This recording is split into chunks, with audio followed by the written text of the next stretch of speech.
आत्मनिर्भर भारत और vocal for local की वजह से स्थानीय उत्पादों के साथ ही आदिवासी और जनजाति समूह को सबसे ज्यादा लाभ मिल रहा है।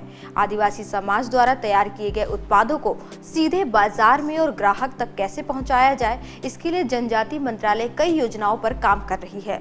इसी के तहत ऑर्गेनिक, प्राकृतिक, वन धन उत्पादों और ट्राईफूड उत्पादों के प्रचार और बिक्री के लिए ट्राइफेड वन धन और बिग बास्केट के बीच हाल ही में समझौता हुआ है। इस समझौते के बाद वन धन समूह के उत्पाद को उपभोक्ता सीधे बिग बास्केट से भी खरीद सकते हैं। डिजिटल इंडिया में समाज के हर तबके के लोगों को साथ लेकर चलने और रोजगार के अवसर देकर उनकी आजीविका में सुधार लाने के लिए कई तरह की योजनाएं चलाई जा रही हैं। इसी क्रम में अब जनजातीय लोगों द्वारा बनाए गए उत्पादों की बिक्री के लिए ऑनलाइन व्यवस्था शुरू की गई है। इसके चलते दूर जंगलों व छोटे छोटे गाँवों में मौजूद जनजातीय लोग अब अपना सामान मजदूर बनकर नहीं बल्कि मालिक बनकर बेच रहे हैं। ऑनलाइन प्लेटफॉर्म मिलने से आदिवासी समूह को अपने सामान को बेचने के लिए किसी बाजार, हाट या बिचौलिए का इंतजार नहीं करना पड़ेगा।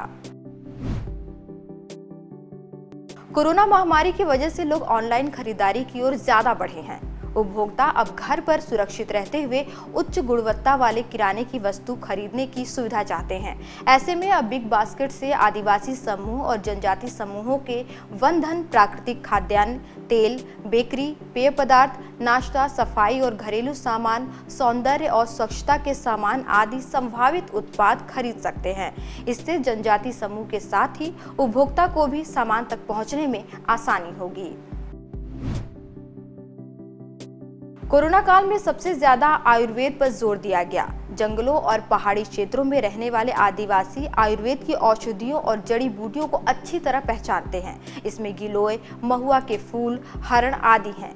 इसके अलावा ऑर्गेनिक उत्पादों जिनमें जैम, जेली, अचार, मुरब्बा, च्यवनप्राश जैसे कई उत्पाद शामिल हैं। उन्हें डिजिटल माध्यम से जोड़ने का सबसे फायदा यह हो रहा है कि पहले तो दूर बैठे भी मुख्य धारा में समर्थन मूल्य क्या चल रहा है इसका पता भी चल रहा है।